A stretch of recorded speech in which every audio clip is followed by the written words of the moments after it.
Olá amigos, olá irmãos, sejam todos bem-vindos ao nosso momento de esperança. Nossa reflexão tem como título O julgamento no tribunal de Deus.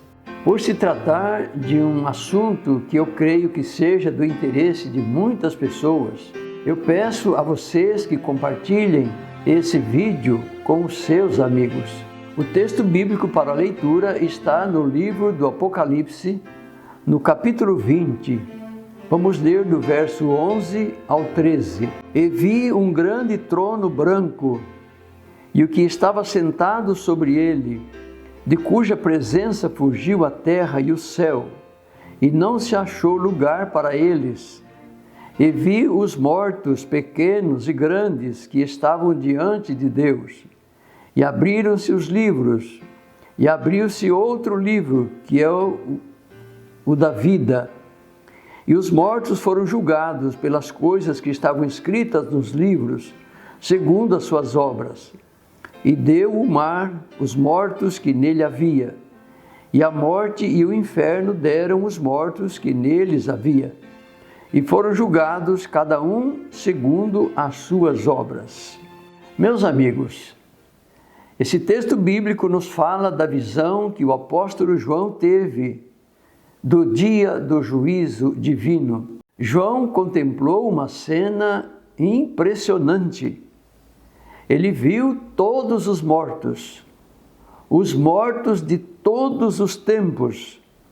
Todos estavam diante do trono de Deus para o acerto de contas. Aqui, quando João está falando que todos os mortos estavam diante do trono, os mortos, as pessoas que morreram e foram ressuscitadas. Jesus mesmo disse que, por ocasião da sua vinda, todos os mortos ressuscitarão. Uns sairão dos túmulos para a vida eterna e outros para a condenação. Então, João viu esta cena, onde todas as pessoas estavam sendo julgadas, vivos e mortos.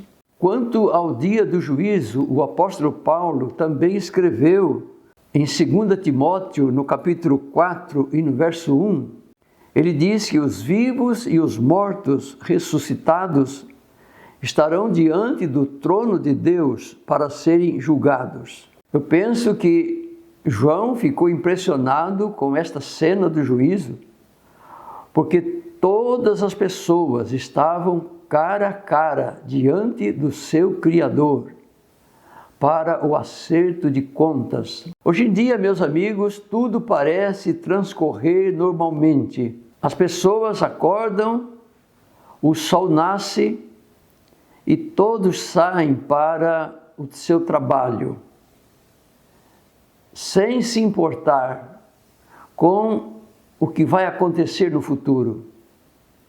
As pessoas, com o corre-corre da vida, nem sequer se lembram de que um dia estarão diante de Deus para prestar contas da sua vida.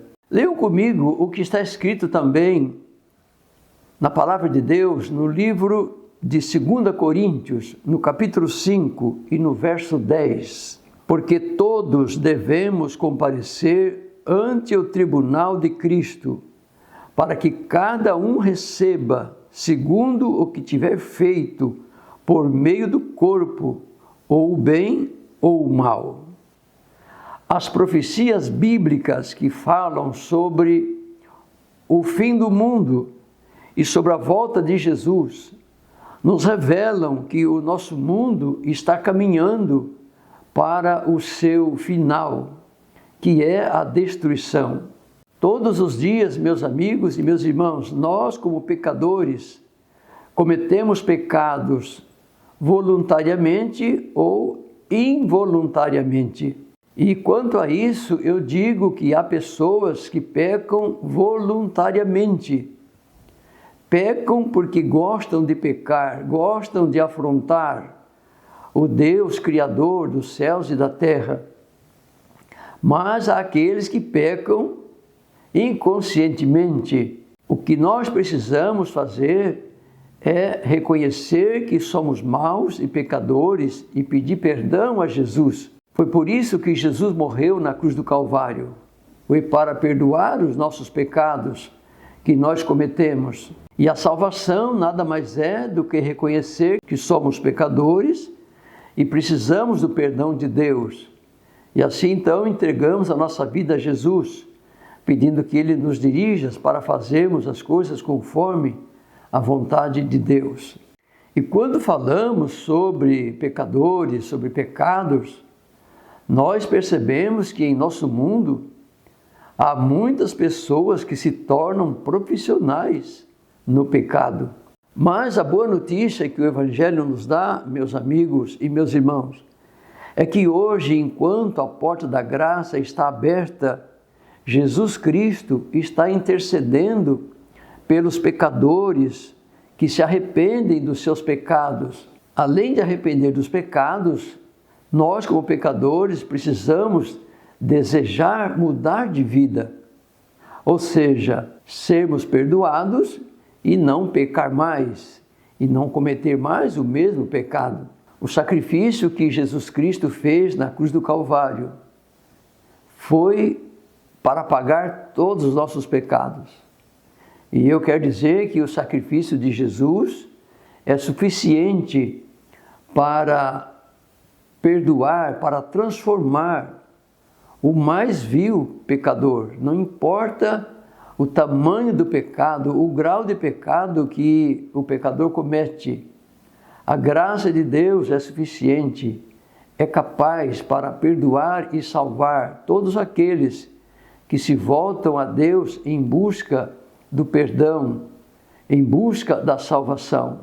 Meus amigos e meus irmãos, nunca devemos nos esquecer de que quem despreza a graça de Deus, no acerto de contas com Deus, no dia do juízo final, a pessoa receberá o pagamento por todos os pecados cometidos na vida.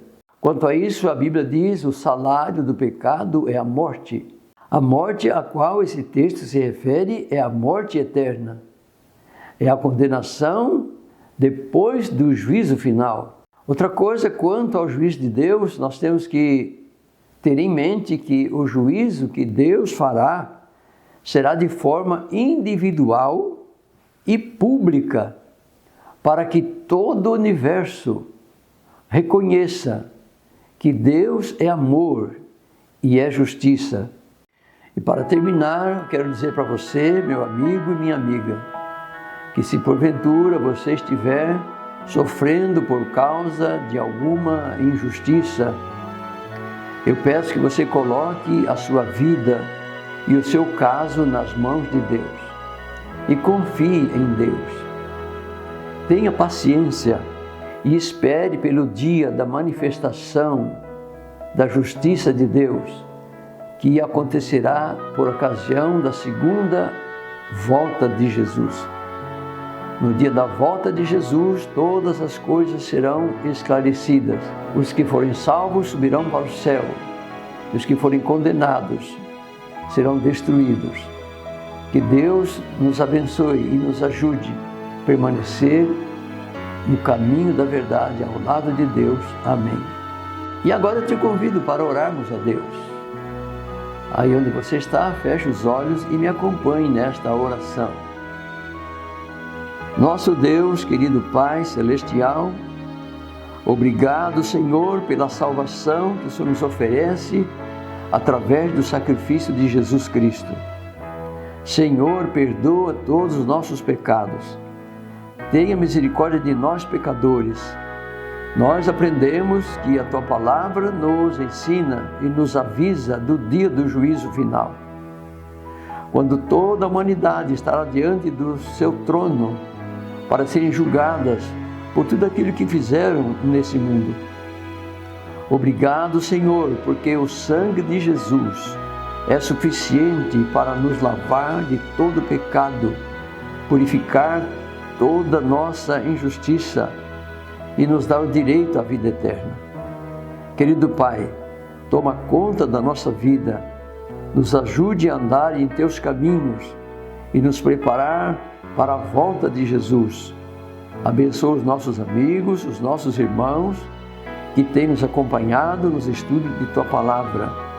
Também peço que o Senhor atenda os pedidos de oração que as pessoas fazem, suplicando a Tua misericórdia, a Tua bênção, suplicando o perdão dos pecados, suplicando, Senhor, a cura, e pedimos, Senhor, que o Senhor nos ajude a permanecer ao Teu lado, hoje e sempre.